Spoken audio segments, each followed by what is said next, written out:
नांदू साहू टाना भगत, मक्का गांव के अनगिनत आजादी के नायक की गाथा। बुढ़नी प्रखंड के मक्का गांव में जन्मे नांदू साहू टाना भगत की आजादी के प्रति निष्ठा और त्याग आज भी उनके परिजनों की आंखों में नम और सिसकन आवाज में गूंजती है। 15 अगस्त 2026 के स्वतंत्रता दिवस पर परिवारजन अपने वीर पूर्वज को याद कर उनके बताए मार्ग पर चलने का संकल्प लेते हैं। 25 जून 1907 को जन्मे नांदू और उनके छोटे भाई चांदो 10 सितंबर 1909 का बचपन गरीबी में बीता। पढ़ाई आंशिक मिली, पर उनके दिल में अंग्रेजों के शासन के प्रति रोष जल्दी ही भर गया। महात्मा गांधी से प्रेरित होकर दोनों भाइयों ने टाना धर्म अपनाया और पैदल गांव-गांव जाकर जनता को जागरूक करना शुरू कर दिया।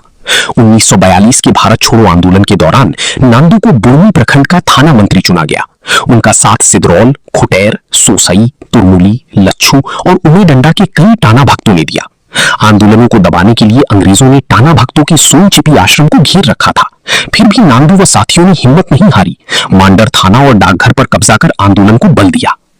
इन कार्रवाइयों के चलते अंग्रेजों ने नांदू, चांदू टाना भगत व अन्य साथियों को गिरफ्तार कर हजारीबाग जेल में बंद किया और 3 वर्ष की सजा सुनाई। जेल की यातनाओं और त्यागों के बावजूद उनका अडिग साहस आजादी की कहानी में स्वर्ण अक्षरों जैसा है।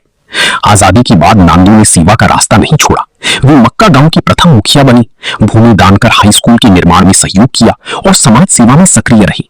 उनके समर्पण को देखते हुए 15 अगस्त 1972 को तत्कालीन प्रधानमंत्री इंदिरा गांधी ने उन्हें ताम्रपत्र और आजीवन स्वतंत्रता सेनानी पेंशन से सम्मानित किया। उनके पौत्र ज्योति शंकर साहू बताते हैं कि नांदू की गुमनाम बहादुरी वही है जो आज भी झारखंड की माटी पर जीवंत है। गुमनामी में जिए और देश के लिए अपना सब कुछ समर्पित कर दिए। परिवार उनकी याद में हर स्वतंत्रता दिवस पर सिसकते हैं और आज भी उनके आदर्शों का पालन करने का प्रण लेते हैं। भारत छोड़ो जो आंदोलन 1942 में चला था, उसमें आपके परिवार का क्या योगदान रहा था?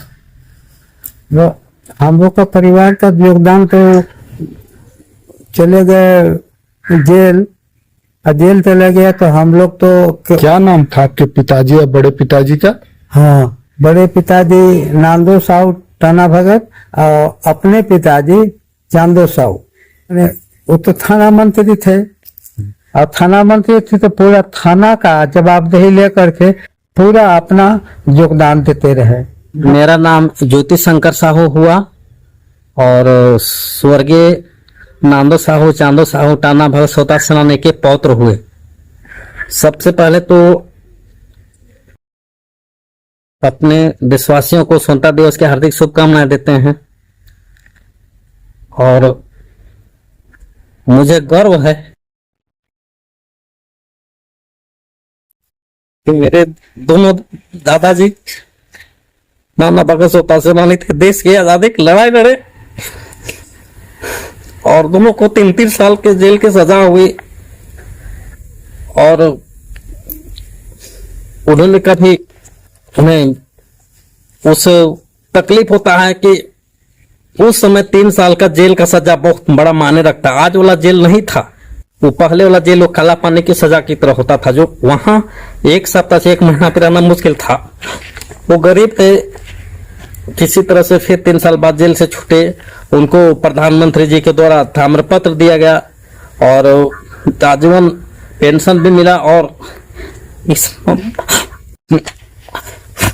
मक्का ग्राम के प्रथम मुखिया भी बनाए गए। और इसके साथ ही मेरा सपना है, मेरा सोच है कि हम उनके काम को आगे बढ़ाएंगे और उनका सपना जो है उनके प्रयास कर रहे हैं। हम विभिन्न सामाजिक धर्मों से जुड़े हैं, दुर्गा पूजा हो या रांची जिला दुर्गा पूजा समिति, महावीर मंडल, युवा दस्ता दुर्गा पूजा महासमिति और भाजपा से भी जुड़ के 20-25 साल से काम कर रहे हैं। और इसीलिए मैंने भाजपा प्रदेश संगठन के प्रदेश अध्यक्ष जी को लिखित रूप से भी दिया कि मुझे उचित जगह दिया जाए। उन्होंने मेरी बातों को गंभीरता पूर्वक सुना और उन्होंने आश्वासन दिया कि आपको जल्द से जल्द उचित स्थान पर दिया जाएगा। और मैं यह वचन देता हूं कि मैं अपने तन मन धन से ऐसा काम करूंगा कि भारतीय जनता पार्टी का और मेरे दोनों दादा जी टाना भगत स्वतंत्रता सेनानी का पूरा झारखंड प्रदेश, पूरा देश में डंका बजेगा।